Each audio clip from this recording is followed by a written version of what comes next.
3 महिन्यापासून लावलेल्या झाडाला आज मात्र असं फूल आलेलं होतं. म्हटलं चला ते फूल ना गणपती बाप्पालाच देऊया. आणि आज खरंच गणपती बाप्पांचा शेवटचा दिवस होता म्हणून फूल पण आलेलं होतं. मग काय गणपती बाप्पा जाणार म्हटलं ते कोणाला आवडणार ना, पण गणपती बाप्पाला तर जाऊच द्यावं लागणार आहे. म्हटलं चला त्या दिवशी ना दगडूशेठला गेल्यानंतर हे कानातले घेऊन आलेले होते आणि ते फक्त मला 100 रुपयामध्ये 3 भेटलेले होते. तुम्हाला जर पाहिजे असेल तर तुम्ही पण तुळशीबागमध्ये जाऊन घेऊ शकता. गणपती बाप्पांसाठी ना आज मोदक बनवायचे होते म्हणून फक्त शेंगदाणा, गूळ आणि ड्रायफ्रूटचे अशा प्रकारे मोदक बनवून घेतलेले होते. मिश्रण थोडंच झालेलं होतं. मला असं वाटलं की 21 मोदक होणार नाही, बट 21पेक्षा मोदक जास्ती झालेले होते.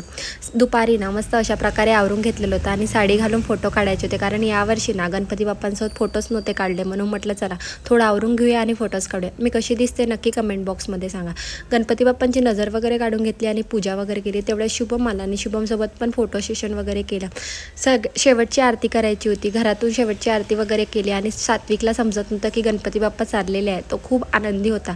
शेवटी ना गणपती बाप्पा जाण्याची वेळ आली आणि सात्विकला थोडा गणपती बाप्पांसोबत टाईम स्पेंड करायचा होता, खेळायचं होतं, बोलायचं होतं. म्हणून ना थोड्या वेळ गणपती बाप्पाला त्याच्यासोबत खेळू दिला आणि तो असा लाड करतो जसं की त्याला इतका आवडतं ना गणपती बाप्पा. कौतुक करावं की आनंद करावा काहीच समजत नव्हतं. फायनली गणपती बाप्पा घरातून निघाले आणि त्यांना ना अर्धा किलोमीटर चालत जायचं होतं. त्यांना घेऊन जायचं होतं. सात्विक बघा किती एन्जॉय करतो ना. त्याला असले सण आणि असला उत्सव ना त्याला खूपच आवडतात. शेवटी गणपती बाप्पाला घेऊन जायसाठी एवढा आनंद वाटत होता. आणि नंतर शेवटी आम्ही तिथे पोहोचल्यानंतर तिथे इतकी गर्दी होती, कारण आमच्या घराजवळ एकच आर्टिफिशियल टँक बनलेलं होतं, तिथंच नेलेलं होतं. तिथे गेल्यानंतर शेवटी आरती वगैरे केली.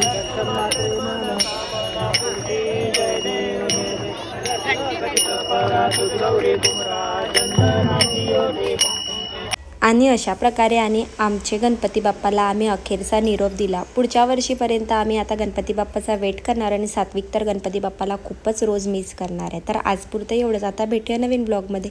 Thank you for watching. चॅनलवर नवीन सबस्क्राईब